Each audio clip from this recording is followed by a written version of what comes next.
que esse último mostrou para a gente? Que nós temos essas marcas epigenéticas, né? Ele falou que no começo, quando eles falaram dos ratinhos, o que eles mostraram? Que teve, numa experiência de laboratório, os ratinhos sentiam um cheiro frutado, e aí eles sabiam que na hora que eles... Aí, o que aconteceu? Nas primeiras vezes, eles sentiam o cheiro frutado e levavam um choque em seguida, um choquezinho.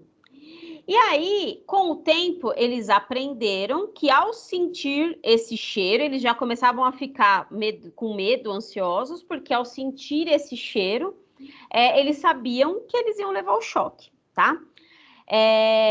E aí, o que eles perceberam? O que o pessoal do laboratório percebeu? Que os filhos e os netos, né, a primeira, segunda e terceira geração desses ratos, também nasceram com medo desse cheiro, sem nunca ter sentido esse cheiro antes ou terem levado choque alguma vez na vida, né? Então, eles viram que teve uma alteração física neles, aumentou a quantidade de neurônio olfativo, que faziam eles ficarem hipersensíveis ao cheiro, e isso alterou o gene deles, ligou uma parte do gene, e essa parte do gene foi herdada, né, alterou o espermatozoide desses ratinhos e alterou as próximas gerações. As próximas gerações nasceram com medo desse cheiro. E aí eles falaram dessa população da Suécia, né, que passou fome e que os filhos nasceram muito mais saudáveis, mais resistentes, né, e de chegar a viver até 30 anos a mais do que as gerações que não passaram fome, não viveram durante a guerra. Então, isso mostra, são substâncias químicas, tá? Que ativam ou desativam esses genes. E aí eles falam que não dá para a gente ficar controlando como que a gente ainda, né? Não tem como a gente ficar controlando como ativa ou desativa genes, justamente porque a gente não vive num ambiente controlado, né? A gente tem influências do meio externo o tempo inteiro, mas a gente já sabe que tem algumas heranças que não alteram nada no DNA, nas letrinhas do DNA, mas ele altera qual gene vai ser ligado ou não ligado, esse tal desse interruptor que eles falam, tá? Então é bem legal. Eu vivo falando para vocês da medicina chinesa. A medicina chinesa explica muito isso, fala sobre isso muito, do quanto essa coisa dos antepassados a gente vai herdando, né? Eles só não sabiam o nome disso, né? Que era epigenética, mas a medicina chinesa, a medicina mais antiga, já sabia que tinha alguma coisa que a gente herdava dos nossos antepassados, tá? Então, só para mostrar para vocês que nem tudo depende só dos genes. Lembra que eu falei para vocês, eu comentei com vocês que hoje tem muitos testes genéticos que podem até determinar se você vai ser um atleta bom, um jogador de futebol, se você vai ser um maratonista, ou se você vai ser um bom nadador. Só que no gene pode estar escrito uma coisa, só que as suas experiências, né? A parte do que você... Se você vai ser treinado ou não para isso, enfim. Tem muitas outras coisas que vão determinar se você tem aptidão para alguma coisa, se você vai ter uma doença ou não, né? Hoje em dia a gente tem marcadores tumorais que falam se você vai ter câncer de mama, por exemplo, tá? Mas nunca isso é 100% certeza, porque depende do seu estilo de vida, porque depende do que está acontecendo, do que você fez com o seu corpo, né? Então, no DNA pode estar escrito uma coisa, mas é só o que você vive, a sua experiência no meio ambiente que vai determinar se aquilo vai acontecer ou não, tá? Então, é bem legal a gente estudar essas coisas para entender um pouco do que acontece. Ah, por que que fulano sempre foi sedentário, sempre fez tudo errado e viveu 90 anos, e o cara que super se cuidou a vida inteira, morreu com 30 anos, né? Então, assim, tem muitas variáveis, né? Então, nada é muito... A gente não pode cravar, né? A área da saúde é boa por causa disso. A gente não pode cravar nada, assim, com certeza, tá? Antes dessa aula, eu prometi que a semana passada que a gente ia fazer um outro exercicinho desse aqui. Se vocês quiserem ligar o microfone, podem ligar para falar comigo. E quem tiver dúvida, não estiver entendendo nada do que eu estou falando aqui, pode parar a aula, tá? Porque é importante que vocês entendam o que eu estou falando aqui. Só aumentar isso aqui. Relembrando, né, que eu falei sobre a sequência do DNA e o RNA, a gente tem aquelas regrinhas, né? O DNA e o RNA, o DNA é uma fita dupla, o RNA é uma fita única, o DNA, as duas fitas se ligam respeitando uma regra, que é a regra de A sempre se ligar com T e G sempre se ligar com C.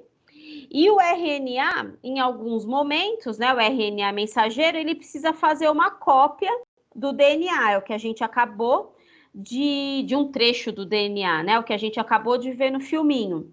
E para isso ele também tem que seguir a regra, né?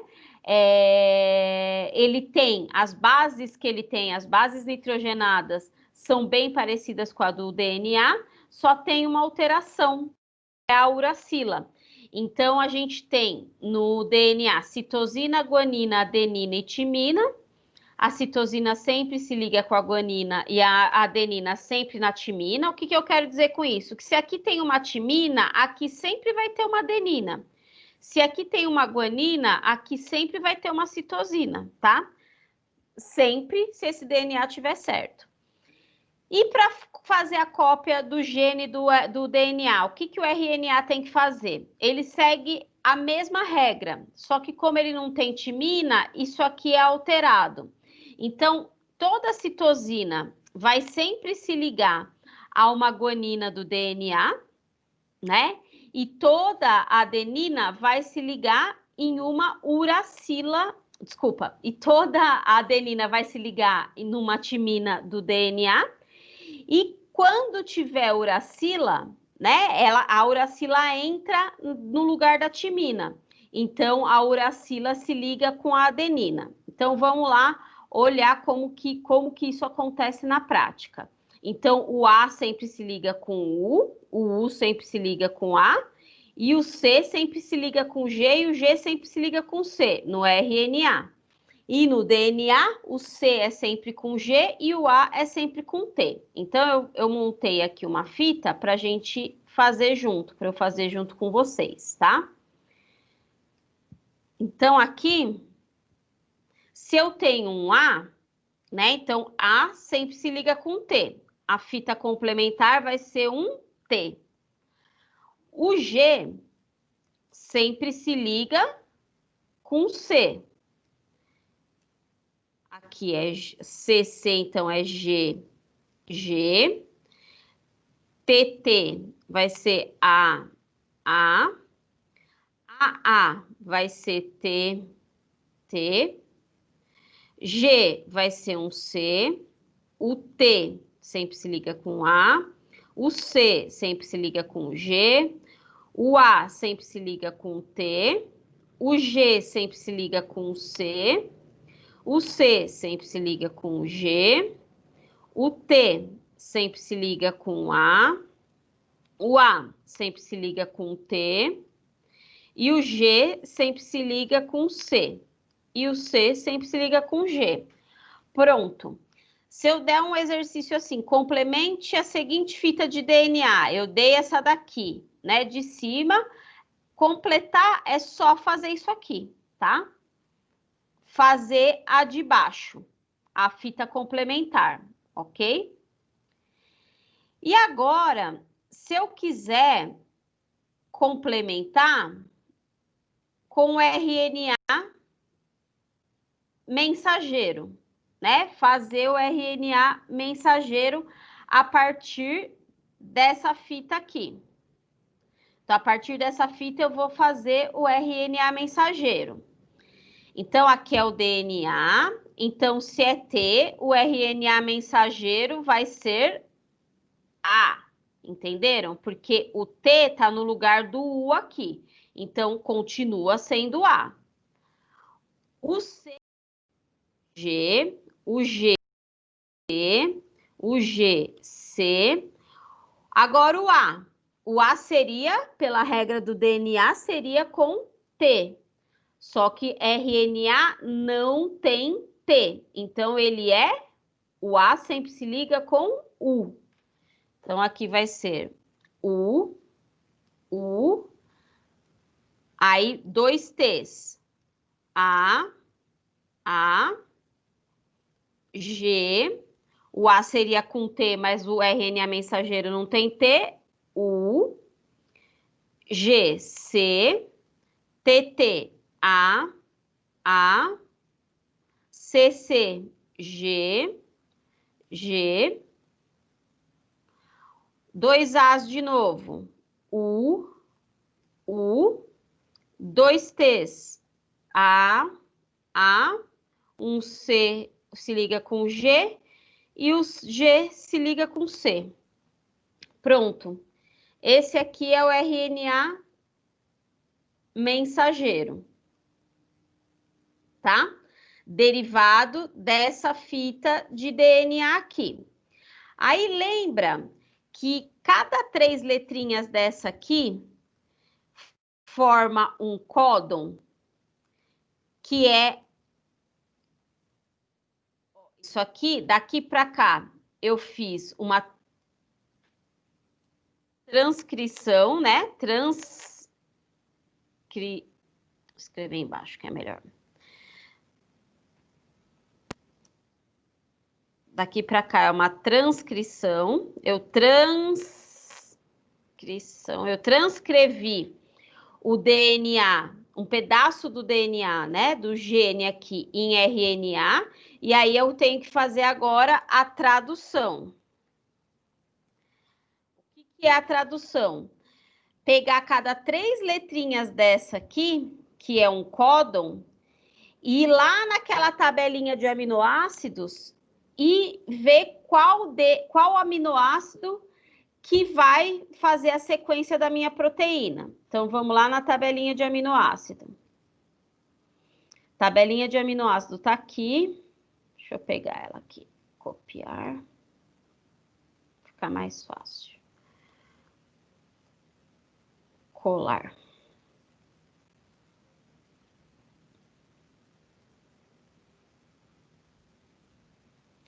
Então, tá aqui a minha tabelinha de aminoácidos. Então, AGC. AGC tá aqui, ó. Deixa eu pôr ficar maior. Ó, AGC tá aqui, ó, o códonzinho. AGC é uma serina. Então, aqui, serina. CUU. Vamos lá.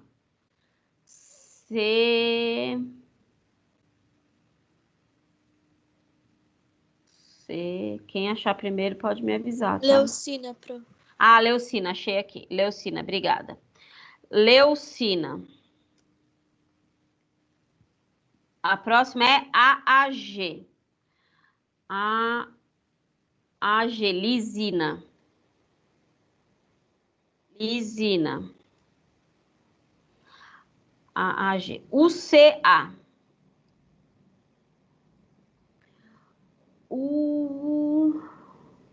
UCA, serina.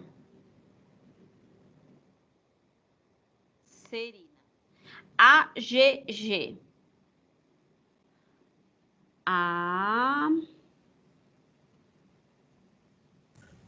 Arginina. Arginina, exatamente. Arginina.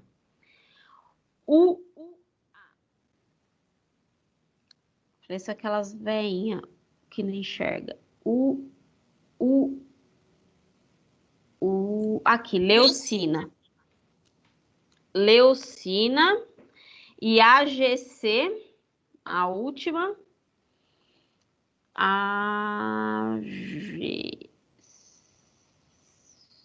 serina.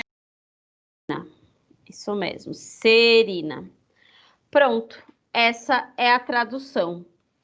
Eu fiz a tradução, né? Então, eu fiz o exercício completo. Eu tinha uma fita de DNA, fiz a fita complementar dela, né? Complementei a fita de DNA.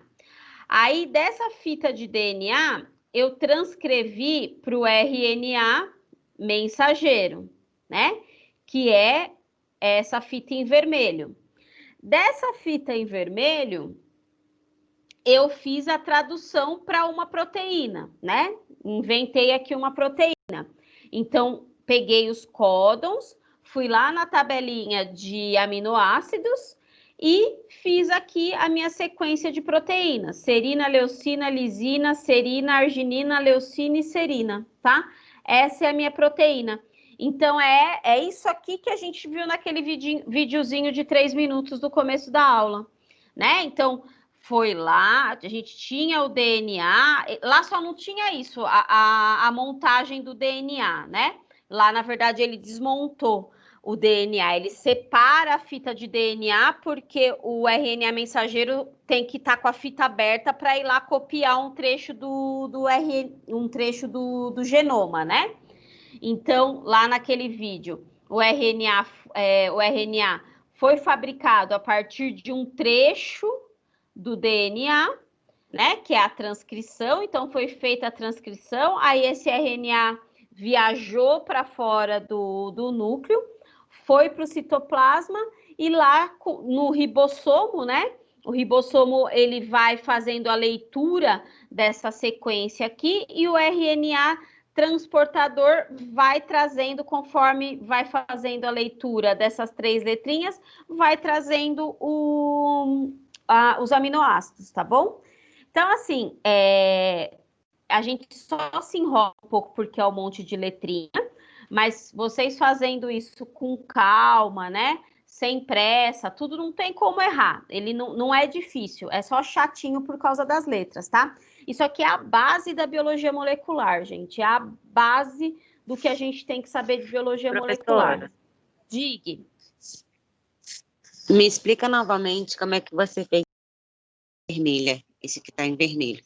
Tá, a fita vermelha é simplesmente uma cópia dessa aqui de cima, porém seguindo essa regra aqui do RNA, tá? Então, se eu tenho um T aqui em cima, eu vou apagar. Então, eu tenho que seguir essa regra. Eu estou fabricando um RNA mensageiro, que é o que eu estou pedindo aqui. Agora, complemente com o RNA mensageiro.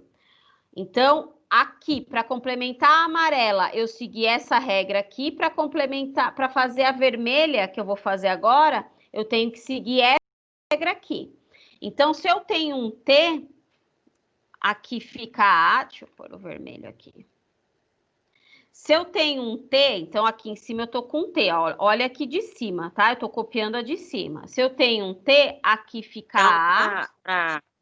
Para você fazer a fita do RNA mensageiro, você vai seguir a segunda fileirinha aí, essa que está de amarelo. Isso, eu tô seguindo essa daqui. Essa de amarelo aqui, tá? E aí eu vou seguir essa regra que tá aqui, tá? Então, aqui, ó, vamos lá. A, G, C, C, aí é A, né? A atenção que a gente tem que tomar é só nessa daqui. Como ali em cima é A, e aí no RNA mensageiro a regra é que A se liga com U, então eu...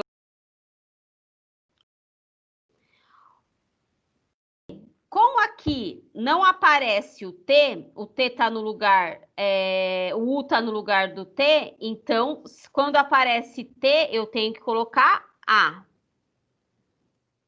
O C é G, o A é U, o G é C, TT é AA, CC é G, GG é C,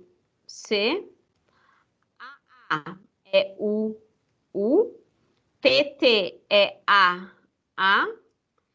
C é G e G é C.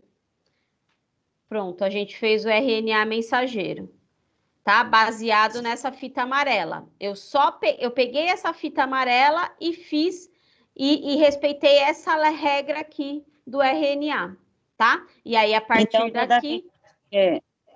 Toda vez que tiver o A, vai ser U. E toda vez que tiver o T, vai ser A. É isso? No RNA mensageiro, quando eu estiver fabricando o RNA mensageiro, que é o que eu fiz aqui agora, que é o processo de transcrição.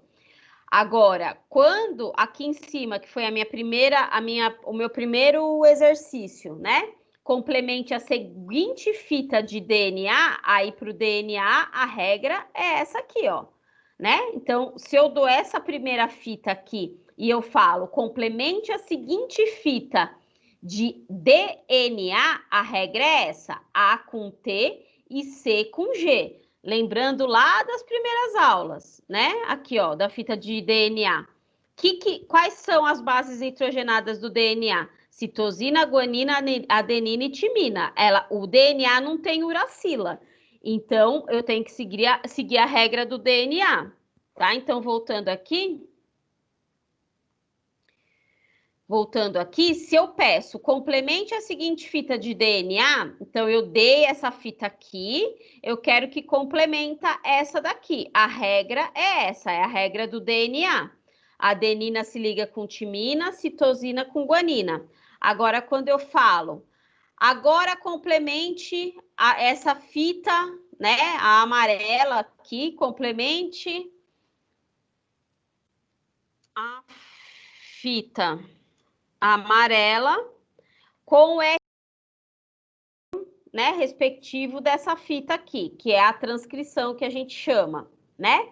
Aí você segue, falei RNA mensageiro, segue a regra do RNA, que é A com U e C com G. E aí, por isso que eu fiz essa fita aqui, tá? Essa é a fita do RNA mensageiro. A partir da fita de RNA mensageiro, faça a tradução, né? Ou faça a sequência de aminoácidos correspondente aos códons. Aí você vai pegar cada 3 letrinhas dessa daqui, e aí, se eu der isso na prova, eu vou dar essa tabelinha aqui, ou pelo menos uma parte dela para vocês usarem, tá?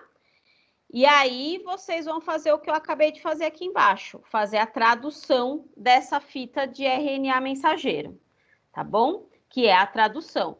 É exatamente isso aqui, ó, que está acontecendo, né? Então, esse aqui é o RNA mensageiro e aqui os aminoácidos, né, sendo levados pelo RNA transportador e fazendo a proteína, tá bom? Mas para que vocês, se eu fizer algum exercício desse aqui, vocês fiquem espertos, tá bom? Mas é semana que vem, a gente ainda tem aula semana que vem, a gente faz um desse aqui novamente, tá bom? Então, vamos lá, só dando uma revisadazinha rápida do que a gente estava vendo a semana passada, a gente estava falando a gente falou de genótipo e fenótipo, né? Genótipo, o conjunto dos genes de um indivíduo, e fenótipo, as características visíveis desse indivíduo, né? Então, um exemplo, o genótipo de um indivíduo com síndrome de Down, a gente sabe que nos genes dele, no genótipo dele, ele tem um cromossomo a mais, tá? Isso é o genótipo. E o fenótipo é aquilo que as características físicas que o indivíduo com síndrome de Down tem, tá? Então, este é o fenótipo, certo? A gente também costuma dizer que o fenótipo é uma mistura de genótipo, né, que é o conjunto dos genes, mais meio ambiente. Por que meio ambiente? Porque a gente viu a semana passada que os gêmeos podem ser idênticos, né? Eles podem ter exatamente a mesma sequência de DNA. Porém, se um tiver hábito saudável e o outro não, um pode ser gordinho e o outro pode ser magrinho, fortinho, musculoso, tá bom? Se um morar lá na Suécia e o outro morar aqui no Rio Grande do Norte, eles vão ter uma certa diferença de cor de pele, tá? Então é por isso que a gente fala isso aqui, né? Que o genótipo mais meio ambiente faz o fenótipo em algumas características que são mutáveis, tá? Na síndrome de Down, por exemplo, a característica, o fenótipo de quem tem a síndrome de Down, né? O olho mais puxadinho, né? A língua protusa, tudo isso não vai ser alterado. Outra coisa que é fenótipo também e que não é alterado. A gente sabe o genótipo da anemia falciforme, que é a troca de uma base que faz com que a proteína hemoglobina seja defeituosa. Este é o genótipo. E qual é o fenótipo dessa pessoa? É ela ter uma anemia, tá? Se ela se ela tiver mesmo a doença falciforme, o fenótipo é ter a anemia. A gente sabe qual é o genótipo, a gente depois, eu acho que na próxima aula a gente vai falar de tipagem sanguínea. Então, eu sei qual é o genótipo do tipo sanguíneo A positivo, né? Ou do tipo sanguíneo A, da tipagem A. Eu sei aonde está lá no gene, o que precisa ter no gene para aquele indivíduo ser A. O fenótipo é o tipo sanguíneo dele, é ser A, tá? É o fenótipo A positivo ou A negativo, porque aí o RH já é um outro gene, né? Mas o fenótipo pode ser a característica, então ele é a característica que está lá sendo determinada pelo gene, tá? Então falamos disso. Falamos dos cromossomos, que a gente tem o ser humano tem 46 cromossomos, esses 46 cromossomos, em cada célula que a gente tem no nosso corpo, a gente tem 46 cromossomos, com exceção do espermatozoide e do óvulo, que tem 23 cromossomos. Por quê? Porque quando aqui o óvulo, né? Óvulo. E o espermatozoide, né? O espermatozoide, eles se encontram, eles vão gerar uma célula, né? Que a princípio a gente, quando está ali nas primeiras horas, né? Do encontro do óvulo com o espermatozoide, até nos primeiros dias, é um bolo de célula, né? Um monte de célula que vai se dividindo e vai se diferenciando. Então, vai formar uma célula só, que é o ovo, que eu falei a semana passada, com 46 cromossomos. Lembrando que a gente viu naquele vídeo do ratinho, porque a gente vai ver também sobre diferenciação celular. No começo a gente é um monte de célula, a gente é uma célula só que vai se dividindo, né, na embriogênese ali, e que vai formando um monte de célula. O que faz uma célula virar sistema nervoso, a outra célula virar o aparelho respiratório, o outro virar o aparelho digestório, sendo que todos eles têm os mesmos 46 cromossomos. O gene é exatamente igual. Aquelas coisas lá, as marcas epigenéticas que a gente viu no vídeo. Então, você, célula, vai virar sistema nervoso central. Vamos ligar a chavezinha do gene que faz a formação do sistema nervoso central. Você, célula, vai virar sistema reprodutor. Liga a chave daquela célula para ela virar só sistema reprodutor. E assim por diante. Todas as células têm o mesmo gene. O mesmo DNA, né, na verdade, e os mesmos genes, só que alguns genes são ligados e outros são desligados, porque senão a gente ia ter um monte de célula tudo igual, e a gente não é, tá? Então, isso é uma marca epigenética também. Então, mostramos aqui, né, o cariótipo, isso aqui é o cariótipo humano. Os cromossomos, a gente tem 22 pares de cromossomos autossômicos, que são iguais, entre aspas, né? Eles são cromossomos que todo mundo tem com as mesmas características, que são responsáveis pelos mesmos genes. E aí a gente tem o último parzinho que a gente chama de cromossomo sexual, que no homem é XY e na mulher é XX, tá? Então, a gente tem 23 pares de cromossomos.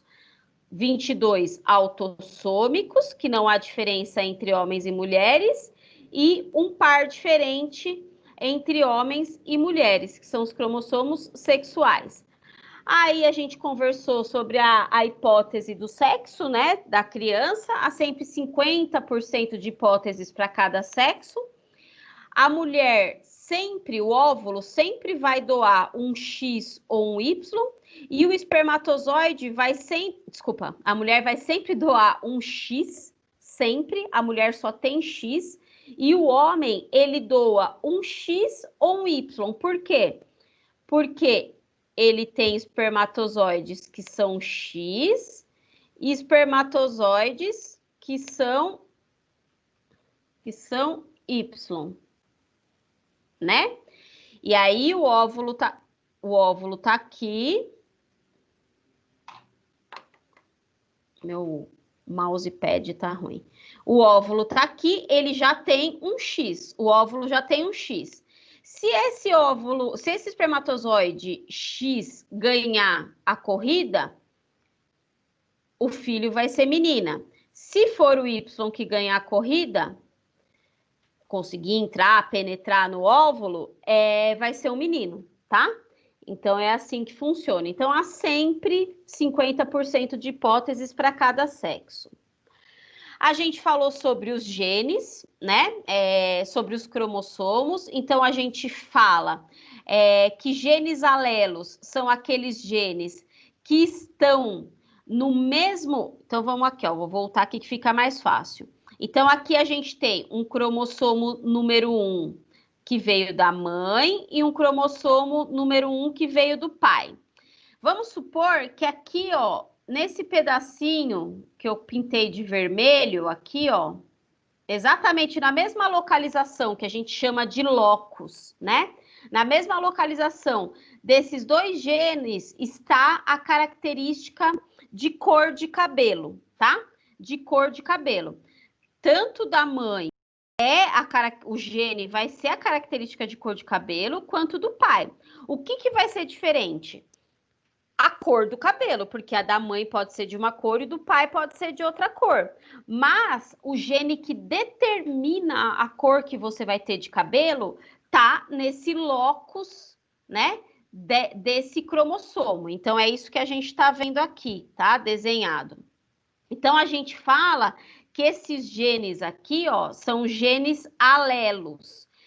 O que significa? Que eles codificam para a mesma informação ou para a mesma proteína. Nesse caso aqui do meu exemplo, para a cor do cabelo. Então, a gente chama de genes alelos. Eles codificam para a mesma informação, né? Porém, as informações podem ser diferentes. Esse aqui, por exemplo, é um indivíduo que é heterozigoto para essa informação aqui, que pode ser a informação... Vou continuar com a história da cor do cabelo. Então, esse aqui recebeu uma informação de cabelo preto e esse aqui de cabelo loiro, tá? Mas eles codificam, eles ocupam o mesmo locus em cromossomos homólogos, né?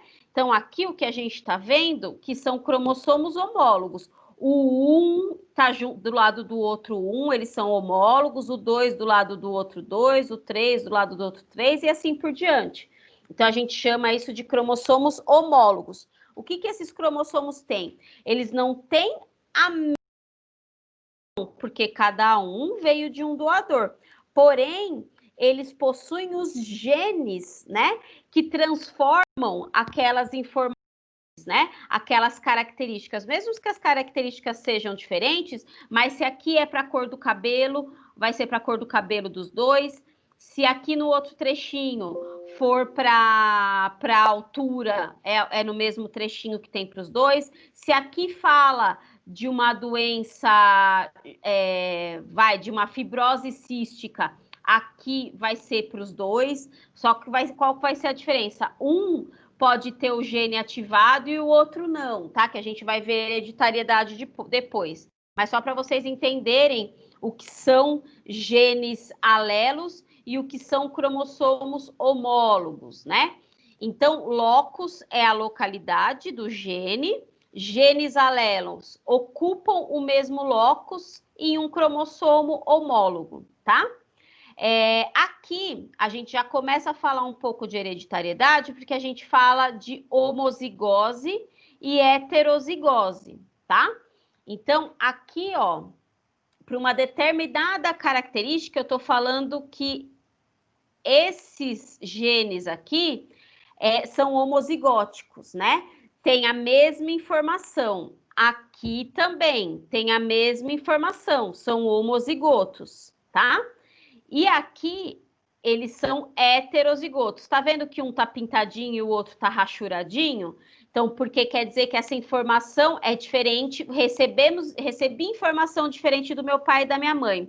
Então, a gente já falou lá de anemia falciforme, né? Então, esse aqui é um exemplo, né, de uma pessoa. A anemia falciforme é uma doença recessiva, depois a gente vai falar sobre isso. Recessividade a gente sempre representa pelo azinho, o azinho minúsculo.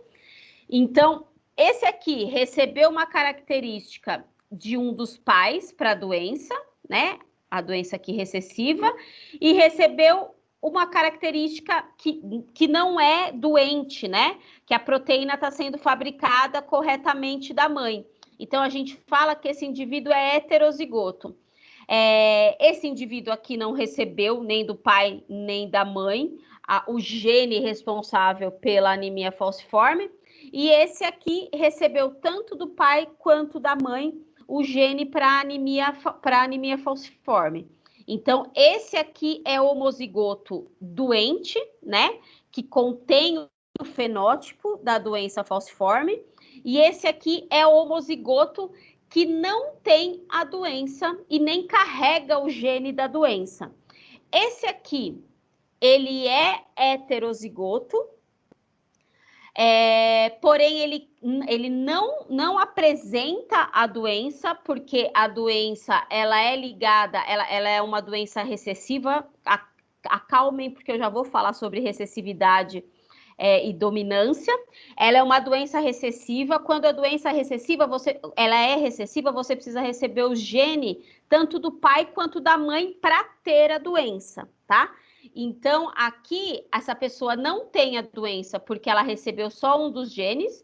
Então, o gene normal é o dominante, porém, ela tem um dos genes. O que isso significa? Que é um traço falciforme que não causa doença nela, mas dependendo com quem essa pessoa casar, ela pode transmitir, né? Se ela casar com uma outra pessoa que é heterozigótica dessa maneira aqui, 25% de chance de um dos filhos nascerem desse jeito aqui, tá? Azinho, que que tem a doença, é portador do gene e da doença, tem o fenótipo, apresenta o fenótipo da doença, tá? Mas a gente vai falar mais sobre hereditariedade mais para frente. Aquilo que a gente falou de cromossomos homólogos, né? Então, cromossomos homólogos, recebi um do pai, né? E um da mãe. Então, esse aqui, por exemplo, é o par 1, né? Então, eles são cromossomos homólogos. E eles têm o gene A, o gene B, o gene C. Cada um desses genes tem uma função, tá? E eles vão ter exatamente a mesma função no gene 1 da mãe e no gene 1 do pai. Tá? Só a característica que pode ser diferente, porque eles são pessoas diferentes, tá? Por isso que a gente é sempre uma mistura do pai e da mãe, tá? E aí a gente chama isso de locus, tá? Nos cromossomos homólogos. Esses genes aqui, hoje em dia, a gente tem várias doenças, porque a gente consegue fazer o sequenciamento desses genes e localizar se a pessoa tem tendência a ter uma determinada doença ou não, tá?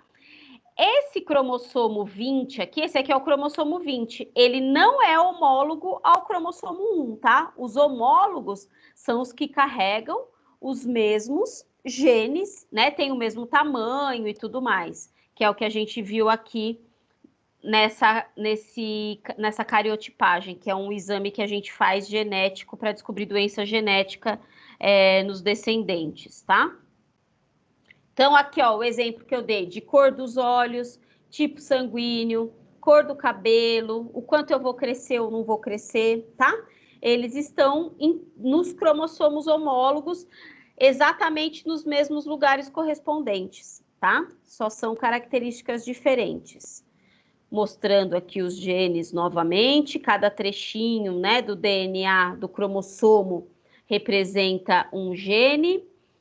E aí a gente vai começar a falar de mutações, tá?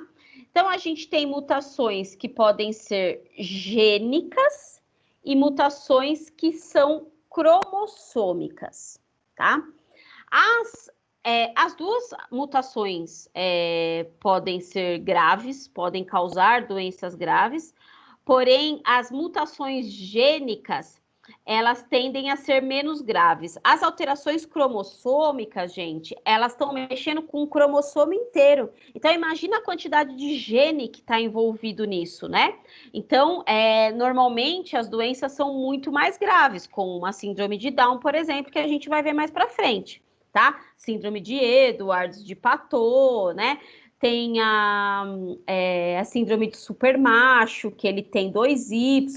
Então, tudo isso pode causar alterações mais graves, tá?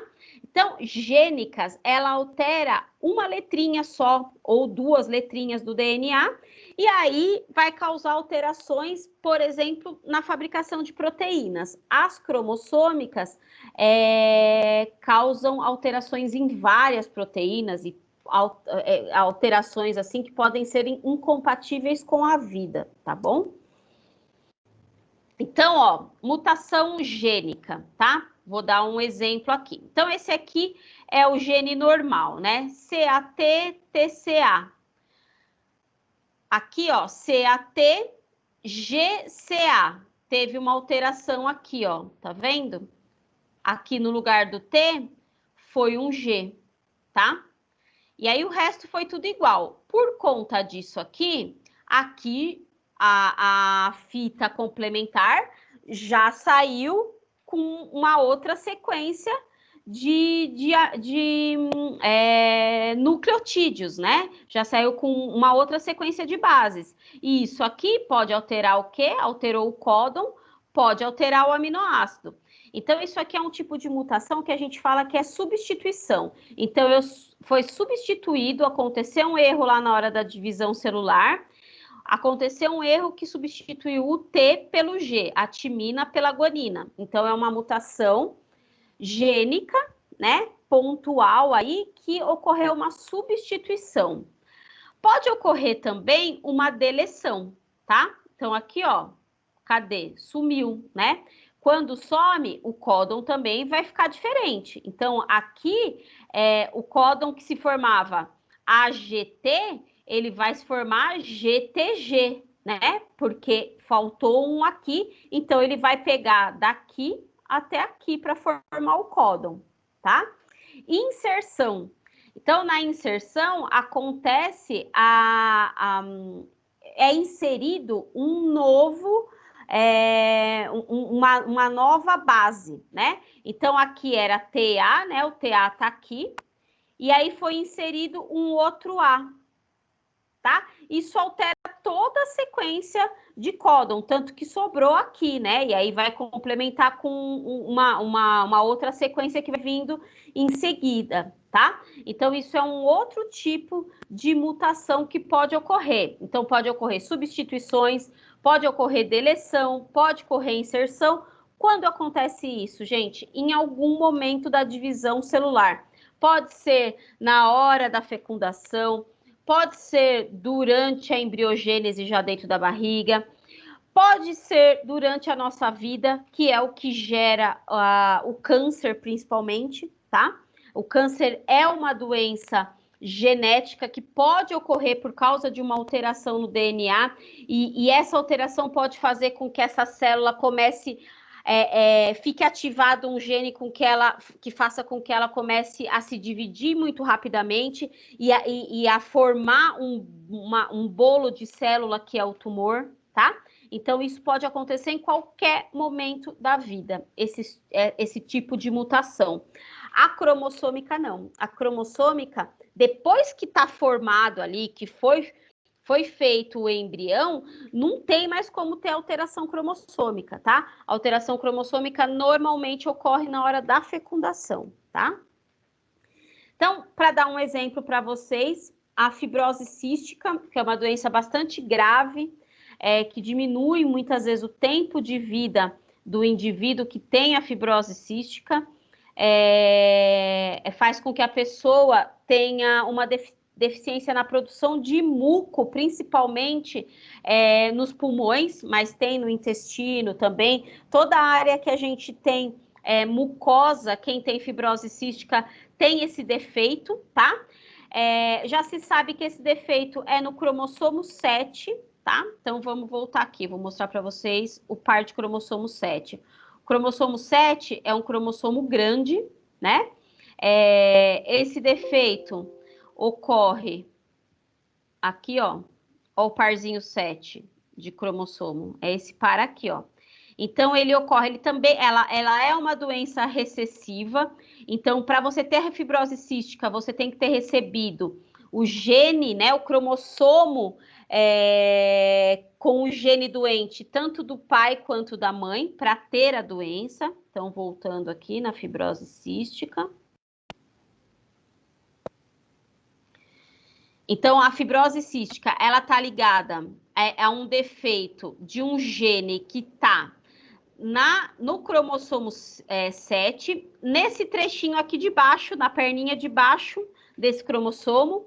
Esse cromossomo eles deram o nome de CFTR gene, então eu consigo no laboratório, através de um exame de sangue, né, detectar se eu tenho nesse CFTR gene essa alteração aqui, ó.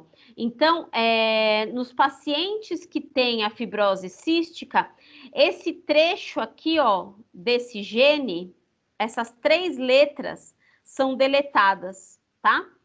E aí, causa um defeito, lógico, na sequência de aminoácidos desse CFTR proteína. Protein, né? E aí, essa proteína, esse gene que é responsável por fazer com que a secreção de muco das mucosas, né, da gente, dos seres humanos, vai ficar defeituoso, e aí essa pessoa ela começa a fabricar um muco, que é um muco bem mais grosso, e aí essa pessoa tem dificuldade respiratória, ela tem mais infecções, porque as bactérias, bactéria, vírus, que ela tem contato, acabam grudando nesse muco, e aí pode causar doenças. Então, é uma doença bem, bem séria, que compromete bastante a vida do indivíduo, tá? Então, a fibrose cística, ela ocorre através de uma mutação gênica, tá? Uma deleção, né, que a gente falou, que é um dos exemplos, é a deleção de 3 bases do gene CFTR. Aquela que a gente falou bastante, né, da hemoglobina. Eu até fiquei devendo a informação para vocês. Deixa eu até ver aqui, porque eu peguei esse link aqui para mostrar para vocês. Alguém me perguntou, né, sobre a diferença do traço falciforme e da doença falciforme, né? O porquê que era diferente. E aí, o traço falciforme é aquele indivíduo que recebeu o gene doente da mãe, por exemplo, e o gene saudável do pai. Então, Ctrl+C, Ctrl+V. Então, ele é só portador do gene, tá? Então, a gente fala que ele tem o traço falciforme. Normalmente, ele não vai ter a doença, ele não vai ter nenhuma complicação. Qual é a complicação para ele? É a de transmitir esse gene para o filho, né? E aí, se ele casar com uma pessoa que também é portadora do gene, por isso que existe o aconselhamento genético quando existe algum tipo de doença genética na família. É bom investigar antes, né, de pensar em ter um filho. Se você tem o traço falciforme, né, e acha importante saber que se o seu parceiro ou sua parceira também tem o traço falciforme, para ver quais as chances de você ter um filho com a doença falciforme, existe método de fazer isso. Você procura um médico geneticista e ele faz o aconselhamento genético, tá? Para fibrose cística, a mesma coisa, a gente tem como detectar isso.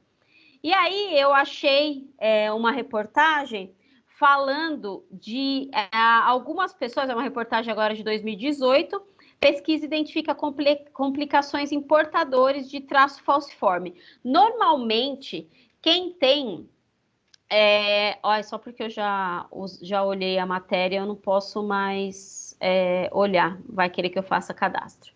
Mas, enfim,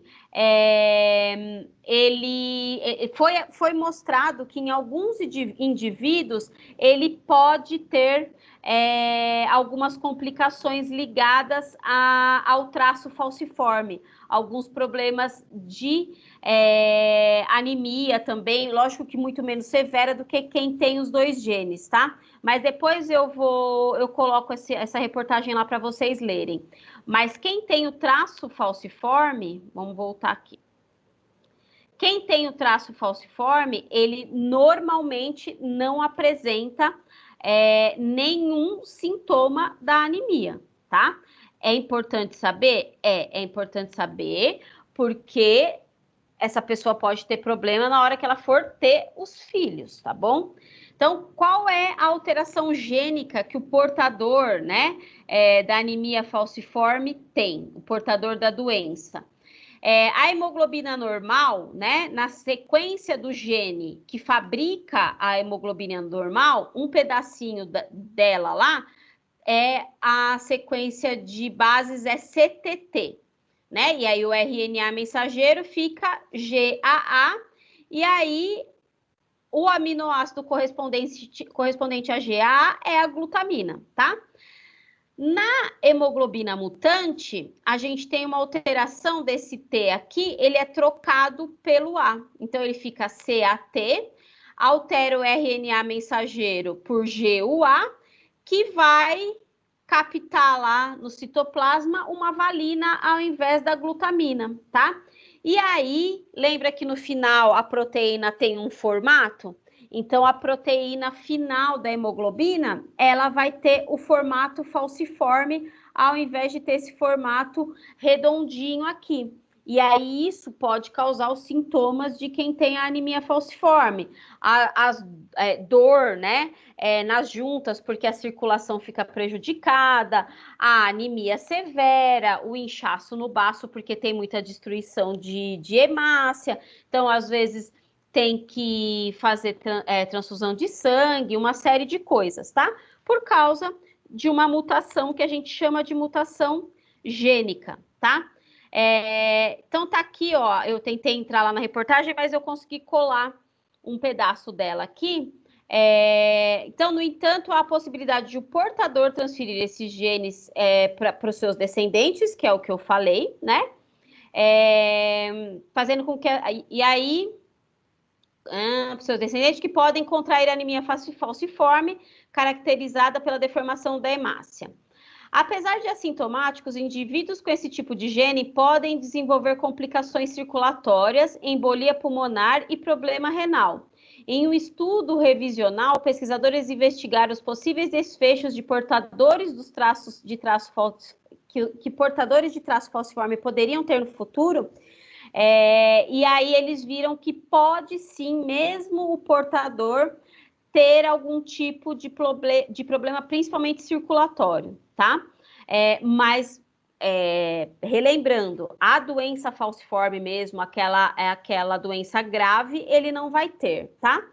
Então, aqui, só mostrando como que é o cruzamento, né? Quando o pai e a mãe são portadores do traço falciforme, do traço falciforme, em cada gravidez, a chance de nascer um filho com a doença é de 25%, tá?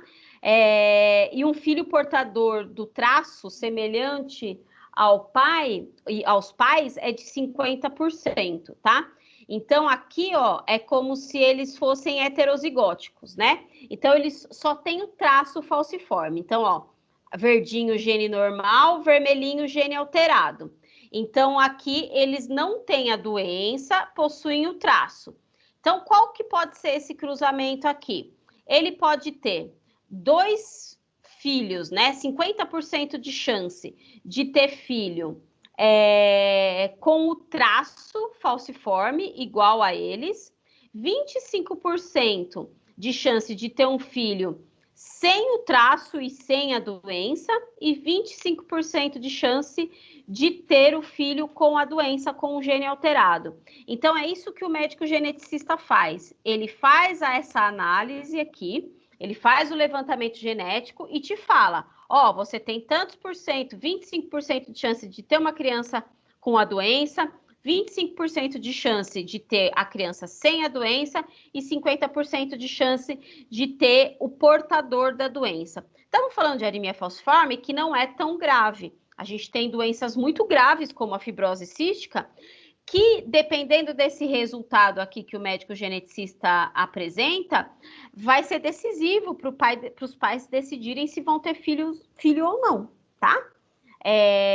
O geneticista não fala, não tenha filho. Não, ele só te apresenta quais são as condições que você pode ter esse filho, tá bom? E aí, aqui a gente estava falando de mutações gênicas, né? Aquelas que envolvem as bases. E aí a gente vai falar de mutações que são cromossômicas. As mutações cromossômicas são mutações que alteram o número de cromossomos. Então, são as mais graves, né? Então, a gente tem algumas aqui que eu tô citando, por exemplo, a síndrome do triplo X, né?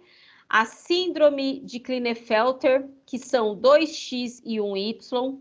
A síndrome do duplo Y, que é a do supermacho, que a gente fala, que é o XYY. A síndrome de Turner, que o indivíduo nasce com só um X e não nasce com outro cromossomo sexual. A síndrome do Y inviável, que aí é o contrário, né? A pessoa não nasce, o indivíduo nasce com Y e não nasce com outro cromossomo sexual. Então, aqui são todas mutações ligadas aos cromossomos sexuais, tá? Aí a gente tem a trissomia do 21, que é a síndrome de Down, que aí é um cromossomo a mais no par 21, por isso que é assim que a gente denomina, né? 47XX, né? No caso de ser uma mulher, mais 21, porque tem um cromossomo a mais no par 21.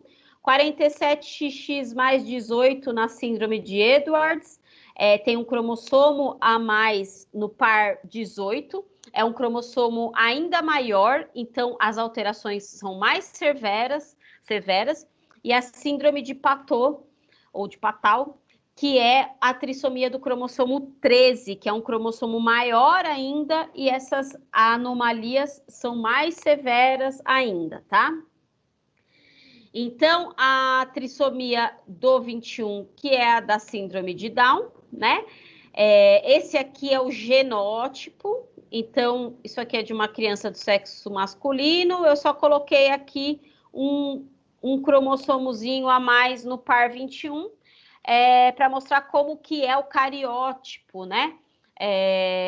Do indivíduo com síndrome de Down. E aí, o fenótipo. Qual é o fenótipo, né? Atraso no desenvolvimento físico e mental, palato, né, o céu da boca alto, boca entreaberta, a língua é grande, então ela fica profusa. Normalmente tem lesões, anomalias cardíacas, genital pouco desenvolvido. No caso, o homem com síndrome de Down, ele é estéril, a mulher não, ela pode ter filho. Mão curta e larga, tem a linha simiesca, que é uma linha bem delimitada, que tem bem no meio da mão. Quinto dedo curto e curvado, a prega palmar, né, que eu falei, a linha simiesca, pavilhão auricular disforme pequeno, face longa e chata, frouxidão nos ligamentos, enfim, tem uma série de alterações. Em alguns indivíduos, essas alterações tem algumas alterações intelectuais também que são mais graves em uns e menos graves em outros. Então, tem alguns graus, né, até de síndrome de Down, mas, no geral, o fenótipo é esse, e o genótipo é esse aqui, né? Ele tem uma trissomia do 21. Essa daqui é a síndrome de Klinefelter, né? Que é o indivíduo com síndrome de Klinefelter tem um X a mais, então ele tem os 22 pares de cromossomos autossômicos normal, e aí ele tem um X a mais, então ele é o XXY, e aí eles têm uma massa muscular pouco desenvolvida, pouco desenvolvimento testicular, características sexuais secundárias, né, pouco desenvolvidas, coeficiente intelectual inferior aos outros homens com cromossomos normais, são mais tímidos e imaturos, com capacidade de raciocínio um pouco menor, né? Eu peguei aqui, porque isso para mim era uma novidade, uma outra reportagem para mostrar para vocês. De um esportista, um nadador brasileiro, medalhista, que eu não sabia disso, ele tem a síndrome de Klinefelter. E mesmo assim, vou pôr aqui o nome dele para vocês.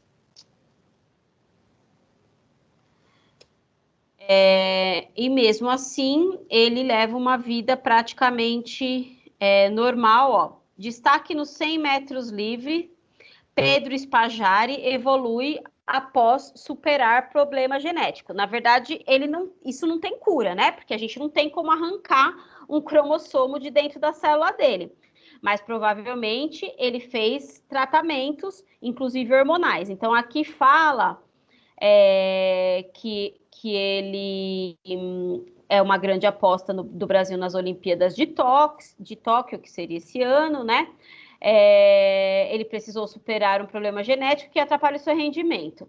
Ele descobriu há 2 anos atrás que ele tinha síndrome de Klinefelter, porque ela é uma síndrome que afeta pouco, né, o fenótipo, e às vezes se os pais não se ligam muito, né, vai passando isso, né? Ou às vezes está em uma região que nem eu falo, né? Às vezes a gente fala fácil porque a gente está em São Paulo, mas às vezes está em região que é difícil de você fazer um diagnóstico genético, que é mais complicado, vai passando.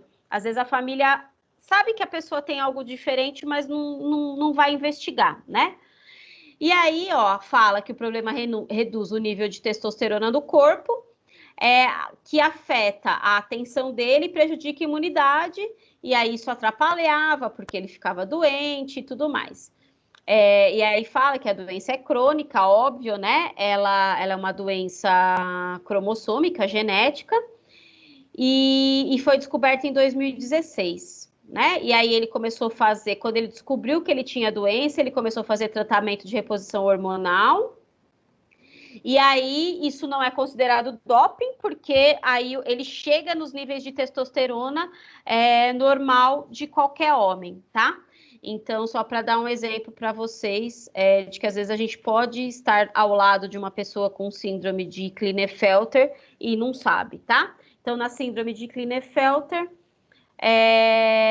o indivíduo tem um X a mais. Então, o que esse X faz? Por que ele tem pouca testosterona? Porque a testosterona, ela está muito ligada ao Y, né? E aí, as características, às vezes, genéticas femininas acabam se sobressaindo nesse indivíduo com síndrome de Klinefelter, tá? A síndrome de Turner, que é a monossomia de um dos cromossomos, né? Então, esse indivíduo é sempre do sexo feminino, porém, esse indivíduo não tem um outro X e nem o outro Y, então falta um cromossomo, tem um cromossomo a menos, então ela é considerada de sexo feminino, porém ela tem a ausência do corpúsculo de Barr, por exemplo. O corpúsculo de Barr é uma glândula que a mulher tem na região genital que fabrica muco, tá? Então, o que a gente sabe? Que para ter as características, né, o fenótipo feminino completo, a gente precisa ter 2X. Com um X só não dá conta de todas as características femininas, tá? Baixa estatura, ausência de mamas, a genitália não se desenvolve, ausência de menstruação, esterilidade, pescoço alado, né, essa característica do pescoço mais largo, deficiência mental, e pode ocorrer alto índice de abortos na mulher que engravida de uma criança, né, de um filho com síndrome de Turner, tá? Então, para vocês verem, para você ter uma característica totalmente feminina, você precisa ter os 2X, tá? Porque você precisa dos genes que tá no segundo X, tá bom? Síndrome de Edwards, que é uma síndrome bem grave. Muitas vezes a criança morre nas primeiras horas de vida. Ela está ligada à trissomia do 18, né? Do cromossomo 18. A incidência é de 1 para 8 mil recém-nascidos, tá? A síndrome de Down é muito mais do que isso, eu não lembro qual que é, porque a síndrome de Down, ela também tem uma escala que tem a ver com a idade materna, né? Então, depende da idade da mãe, essa incidência vai aumentando. A maior parte dos casos da síndrome de Edwards é do sexo feminino.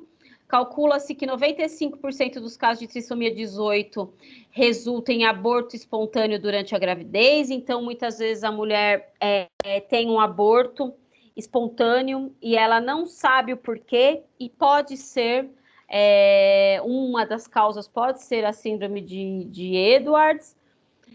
Um dos fatores de risco é a idade avançada da mãe. Maior parte dos óbitos dos portadores de síndrome de Edwards ocorre na infância. O primeiro caso de trissomia do 18 foi descrito por Edwards, né? Por isso que deu o nome à síndrome, em 1960, tá? Então, essa criança tem deformidade facial, anomalia de extremidades, malformação cardíaca, renal, genital e respiratória, lábio leporino e palato fendido, óbito em 90% dos casos antes do primeiro ano de vida, maxilar retraído ou ausente, tá? Então, é uma doença muito grave porque envolve um cromossomo que tem muitos genes, certo? Então, só para mostrar para vocês algumas das síndromes, a síndrome do duplo Y, por exemplo, eu não coloquei aqui, que eu falei que era de supermacho, mas se vocês tiverem curiosidade, depois vocês procuram na internet, que tem muito a ver, homens que nascem com 2Y, às vezes eles estão aí no meio da gente e a gente não se liga, porque o fenótipo dele é um fenótipo normal, né? Mas aí tem uma pesquisa que foi feita em cadeias de segurança máxima nos Estados Unidos e eles viram que uma grande parte de presos extremamente violentos tinha 2Y no cariótipo, né? Então, que eles... e aí tem-se a informação de que homens que têm 2Y tendem a ser mais violentos, têm uma dificuldade intelectual também, dificuldade de relacionamento e tudo mais, tá?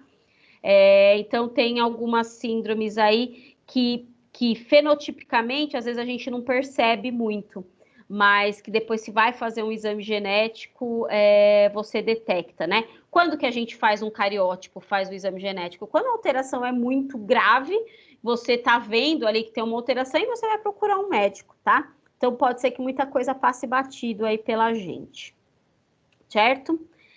Então, a gente vai dar uma introduzidinha aqui, eu acho que não dá para terminar hoje, mas já vamos começar a falar sobre bases genéticas da hereditariedade, a história do X, do azão, azão, azão, azinho, azinho, azão, azinho, né? Começar a entender um pouco como que acontece a herança das características, né? Então, a capacidade dos seres vivos de transmitir suas características é chamada de herança biológica. Cada micro-organismo, planta ou animal só produz indivíduos de sua espécie, então é um indivíduo semelhante, né? A gente não pode gerar, um homem ou uma mulher não pode gerar um cavalo, né? A gente só gera indivíduos da mesma espécie. E a transmissão dos caracteres morfológicos, estruturais, fisiológicos, bioquímicos e até de comportamento ocorre de uma para outra geração, mantendo especificidades tanto benéficas como prejudiciais. Então, a gente herda o que é bom e o que é ruim, muitas vezes, né?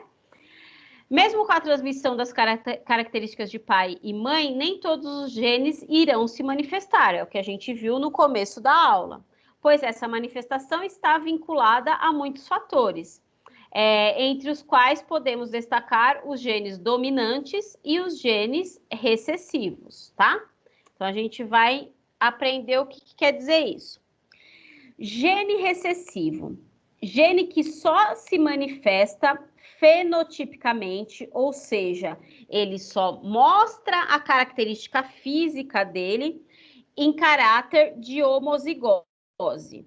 2 alelos iguais, azinho, azinho, quando estiver presente em dose dupla.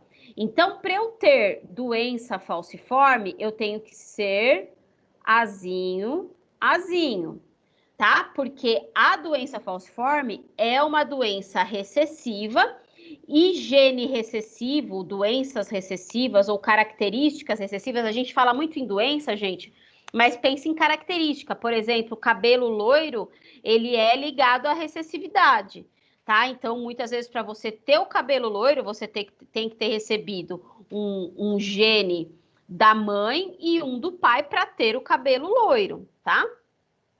Então, tudo que é característica que a gente fala que é recessivo, você só tem essa característica se você recebeu o gene do pai ou da mãe. Então, é o famoso azinho, azinho, tá? Gene recessivo só se manifesta em homozigose. Então, são em seres que são homozigotos para aquela característica. E gene dominante? Gene que manifesta o mesmo fenótipo, tanto em homozigose como em heterozigose, tá? Então, por exemplo, o gene para olho preto, ele é um gene dominante. Então, se eu for azão, azão, ou se eu for azão, azinho, para a cor do olho, a cor do meu olho vai ser preta, tá? Por quê? Porque ele domina, né? O gene do olho preto, ele domina o gene dos olhos de outras cores mais claras, verde, azul, enfim, tá? Então, quando a gente fala de gene dominante, mesmo que ele esteja sozinho, ele domina aquela característica, tá? Então, alelo dominante se manifesta em dose simples ou dose dupla. Quando eu falo manifestar, quer dizer que ele vai apresentar a característica. E alelo recessivo só se manifesta em dose dupla, tá? Um exemplo de alelo recessivo é o uso da mão, tá? Para você ser destro ou canhoto, você tem que ter recebido o gene azinho, né, o gene recessivo da mãe e do pai, tá? Então, se você é canhoto, você pode ser que seu pai ou sua mãe seja azinho ou azinho. Aí depende, né? Precisa fazer lá depois o cruzamento. Então, se você recebeu o azinho da mãe e o azinho do pai, você vai ser canhoto, tá bom? Depois a gente vai vendo mais algumas manifestações que têm a ver com recessividade e homozigose, tá? Então, repetindo os conceitos básicos. Homozigoto é o indivíduo geneticamente puro para o caráter estudado, possui alelos iguais, e heterozigótico ou híbrido, né? Lembre do híbrido, o híbrido é misturado. É o indivíduo geneticamente impuro para o caráter estudado, possuem alelos diferentes. Então, homozigose pode ser tanto uma homozigose para alguma característica dominante como para alguma característica recessiva, e heterozigose receber um gene diferente de cada um dos pais, tá? Então, esses são os conceitos de homozigoto ou heterozigoto. Professora, tem Diga. como uma doença ter como gene principal ser tipo azinho, ou sempre a doença vai ser azinho? Se a doença for uma doença que ela é ligada ao gene dominante, como eu disse aqui, ó, ela vai se manifestar mesmo estando sozinha, ó. Se for de um gene dominante, depois eu vou procurar algumas doenças que são ligadas ao gene dominante, tá? Mesmo que você receba só um dos genes, você vai ter a doença, vai apresentar a doença, tem sim, tá? E falando de doença, mas a gente pode falar de outras características também. Por quê? Porque se o gene for dominante, ele domina a característica. Então, bastou você receber um dos genes para você ter a doença ou a característica. Então, pode sim, tá bom? É que a gente fala muito das recessivas, porque elas são as mais difíceis, né? Mais difíceis de acontecer. Mas existem as características dominantes, sim. Eu não sei se tem uma doença que é... Depois eu vou olhar, de problema de coagulação, que eu acho que ela é dominante. Mas depois a gente vai falar sobre isso mais para frente. Mas pode sim. Como que começou-se, né, a estudar essa história de hereditariedade, né? De como como que alguém observou que a gente herdava características, né?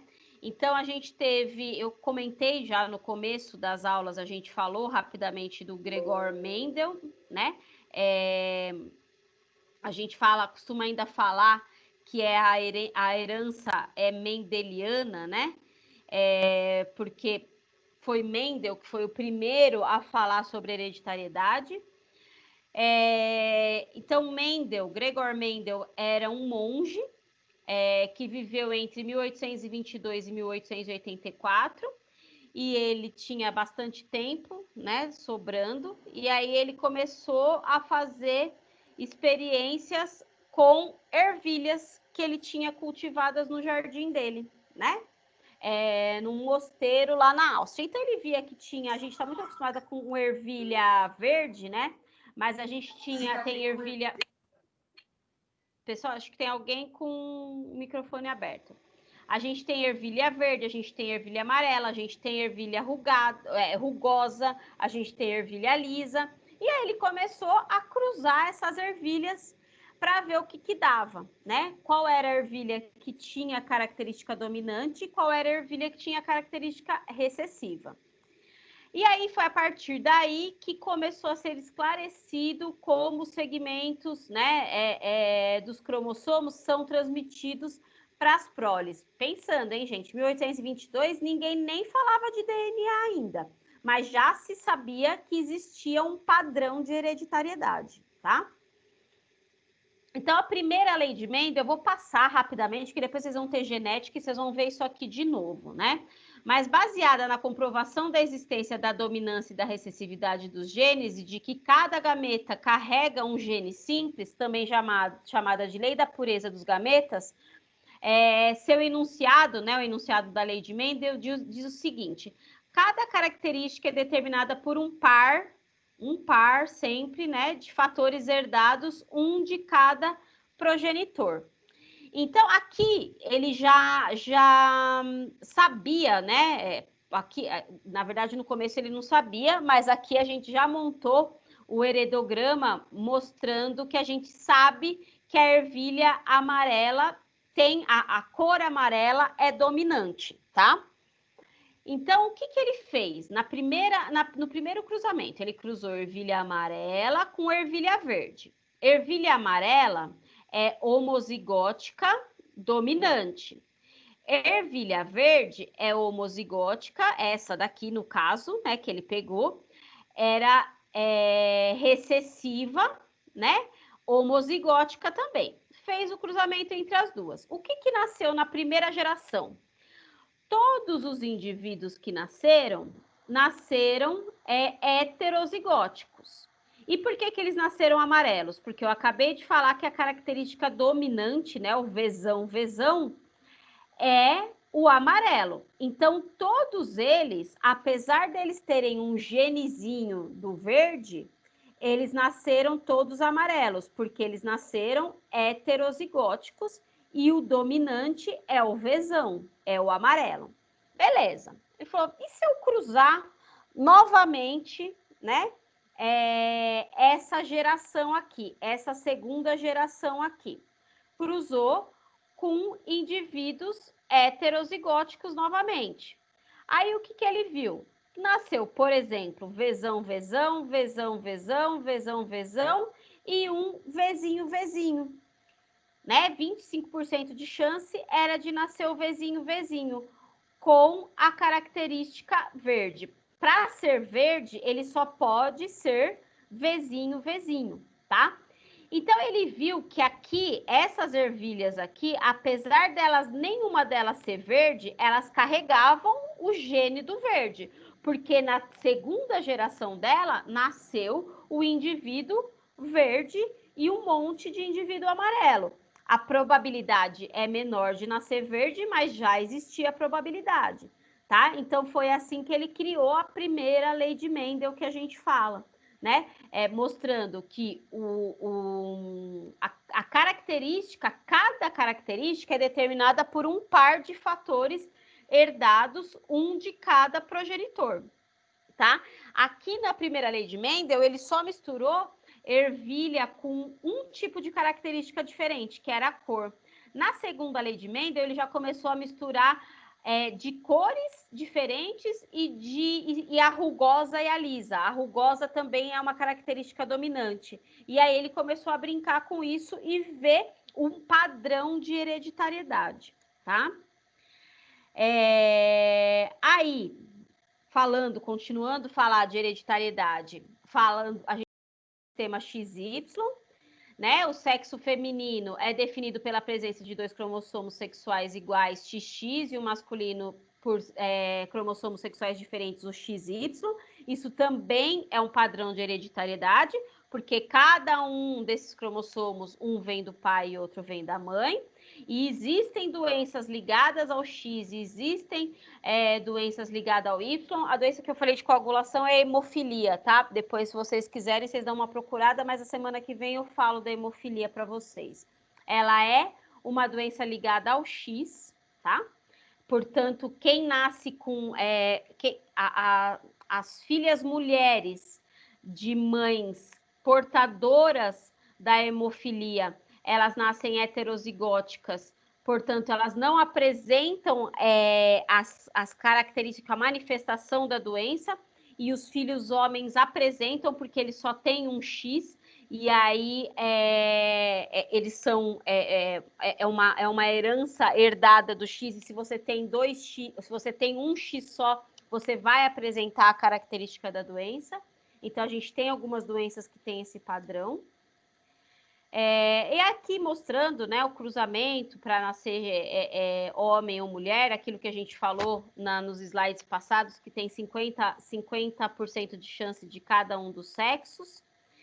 E aí, falando de sistema ABO, tá? Eu vou só falar de sistema ABO e a gente já termina a aula, porque isso aqui é meio trash, é meio pesado. primeiro, a gente vai falar só do sistema ABO, tá? Não vamos falar do sistema RH. O que é o sistema RH, professora? Aquele é a história do positivo e do negativo, tá? Porque o positivo e o negativo é outro gene, tá?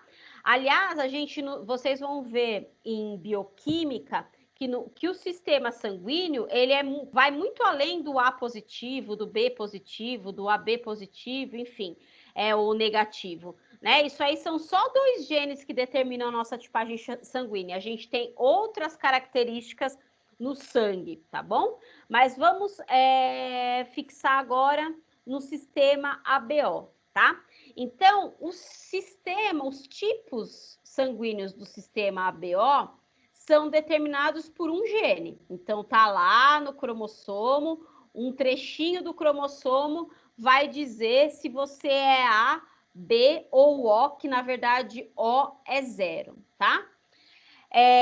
As versões A e B, normalmente, né, as versões A e B são dominantes e a versão 0 é recessiva.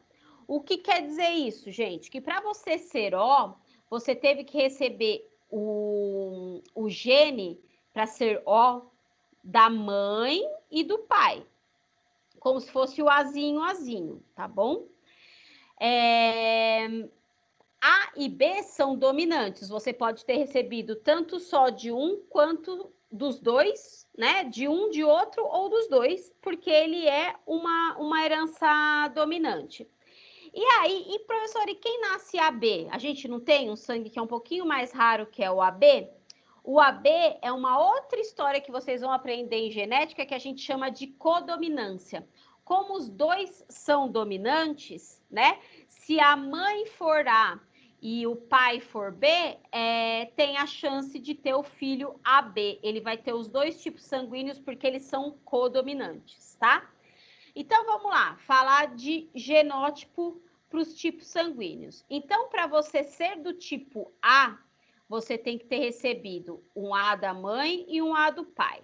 Para ser AB, você recebeu um A da mãe e um B do pai.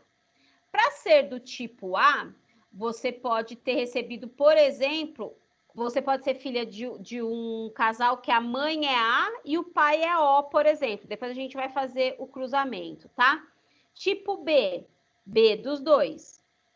Tipo B, você também pode ter recebido o B da mãe e o pai era O, e aí quem domina é o B, né? Acabei de falar aqui que B é dominante. Então, você nasce com o sangue B.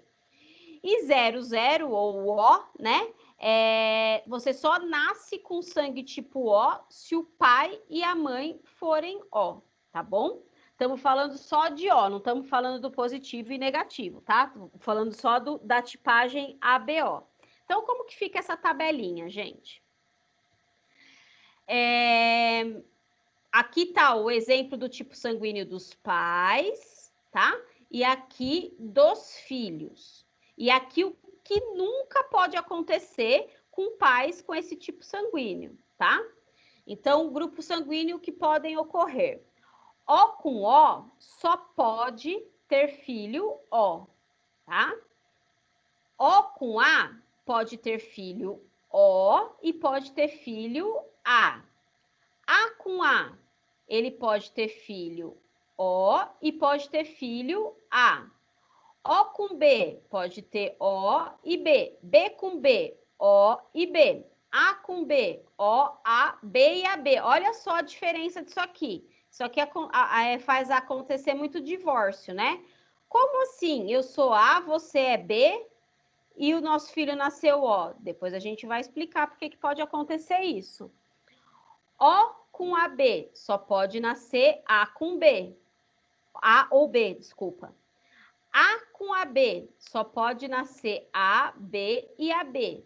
B com AB, A, B e AB. AB com AB, A, B e AB, tá? E aqui são as características, os fenótipos que não podem ocorrer de jeito nenhum com filhos desses pais aqui, tá? Então, O com O sempre vai ser O. Por quê, gente? Porque O com O quer dizer o quê? que o pai era azinho para o tipo sanguíneo e a mãe, por aqui do lado, azinho também, tá? E aí no cruzamento foi azinho, então ele é uma característica recessiva que só aparece se receber os dois genes do pai e da mãe. Agora, por que o O com A pode dar tanto O quanto A? Porque os indivíduos aqui, esse indivíduo aqui, obrigatoriamente é azinho, né? Porque ele é O, então ele é azinho. Um saco, não consigo escrever com isso aqui. Ele é azinho. Só que esse A aqui, eu falei que o A é dominante, ele pode ser azinho, tá? E aí no cruzamento, né? Então no cruzamento pode dar azinho e pode dar azinho no cruzamento, né? Fazendo cruzamento. Pode dar azinho e azão. Se eu tô o que é azinho vai nascer com o tipo sanguíneo A e o que é azinho vai nascer com o tipo sanguíneo O, tá? A com A mesma coisa, não precisa divorciar não. Por quê? Porque os dois podem ser heterozigóticos e aí eles podem sim ter um filho O, tá? O com B, a mesma coisa. O B pode ser heterozigótico. B com B, mesma coisa. Podem ser heterozigóticos. E o A com B? Eles podem os dois serem heterozigóticos, então eles podem ter qualquer um desses filhos aqui. Tanto O, quanto A, quanto B, quanto AB, tá? Então, depois, se vocês quiserem, deixa eu ver se eu coloquei a tabelinha. Não coloquei. Mas depois eu vou passar para vocês. Eu tenho uma tabelinha que é legal para fazer exercícios com isso, tá? Os cruzamentos das tipagens sanguíneas. Mas o que vocês têm que lembrar? Que o A e o B são sempre dominantes, o O é recessivo. Então, para você ser O, é porque você recebeu um O da mãe e um O do pai, tá? Então, eles têm que ser obrigatoriamente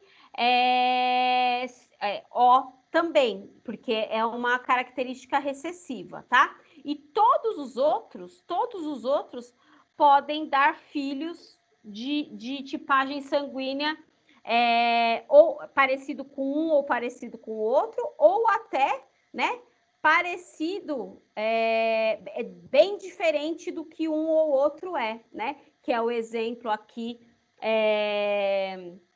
do A com B, por exemplo, ele pode nascer O, né? E isso pode dar alguma certa desconfiança, não, porque o A pode ser azinho, né? E o B pode ser Bzinho, né? E aí, num dos cruzamentos, você pode ter 25% de chance de ter, né, a característica recessiva que é a do O, na hora de fazer o cruzamento, tá? Mas não se preocupem muito com isso, eu estou citando tipagem sanguínea porque o AVA de vocês fala de tipagem sanguínea, mas a hora de vocês fazerem esses cruzamentos aqui vai ser na aula de genética que vocês vão ter, tá? Todos os cursos agora têm aula de genética, então vocês vão aprender isso com mais detalhes, tá? E aí, só para encerrar, a diferença entre doença genética e hereditária. A gente já conversou sobre isso, né? Doenças genéticas e hereditárias são essencialmente diferentes, então a partir de hoje eu não quero ninguém falando, professora, eu tenho colesterol alto porque é hereditário. Não, muitas vezes não é hereditário. Não, professora, eu não sei por que eu tenho colesterol alto se meu pai e minha mãe não têm colesterol alto. Eu tenho pressão alta e meu pai e minha mãe, ninguém da minha família tem pressão alta. Não tem a ver, tá? Porque isso não são características que são necessariamente hereditárias, são características genéticas. Mas nem tudo que é genético é hereditário, tá? Então, doença genética, né? O primeiro caso, no caso aqui é doença genética, se dá devido a um distúrbio, dano ou erro no material genético. Por exemplo, aquelas alterações, aquelas mutações que a gente viu no DNA, tá? E isso pode ser causado por fatores que nem se imagina ao longo da vida, como estresse, má alimentação, infecções, radiação, né? Então, a gente tem o câncer, por exemplo, é uma doença genética e ela pode acontecer porque você teve uma infecção de hepatite, e aí pode ter um câncer hepático, má alimentação, você pode ter um câncer hepático também, radiação, você pode ter um câncer de pele, estresse, você pode ter câncer em qualquer lugar, tá? Então, isso pode causar em algum momento da vida uma alteração genética que não é hereditária, tá? Já a doença hereditária tem a ver com isso que a gente estava falando aí nos slides anteriores, aquela que passa, né? É uma herança genética transmitida entre gerações de pais para filho, tá? Então, diferenciem isso. Doença hereditária, toda doença hereditária, ela é genética, porque ela está no gene, tá? Mas nem toda doença genética é hereditária. Gravem essa frasezinha aí para a vida de vocês, tá bom? Bom, gente, por hoje é só, tá? A aula tá gravada. Os videozinhos, como eu não gravei no começo da aula, depois eu coloco, como eles estão no YouTube, eu coloco para vocês verem lá no AVA, tá? E a aula daqui a pouquinho eu coloco lá no AVA de vocês, tá bom, gente? Alguma dúvida? Alguém quer comentar alguma coisa? Estão perplexos? Estão nervosos, estressados por causa da aula muito complexa? Mas depois, gente, vocês dão uma lidinha no AVA, respondam lá as questões do AVA, vão fazendo as atividades que vai ficando fácil, tá bom? E lembrando que a prova vai ser pelo AVA, a semana que vem eu dou as instruções para vocês, e a prova vai ser baseada no que eu estou dando em aula, tá? Eu vou dar alguns conceitos, eu gosto às vezes de pegar a questão do AVA e mudar um pouquinho, então por isso que eu falo, façam os exercícios do AVA, porque por lá vocês já vão estar estudando para a prova, e aí qualquer dúvida, estudem para vocês me trazerem na próxima aula, tá bom? Que aí a gente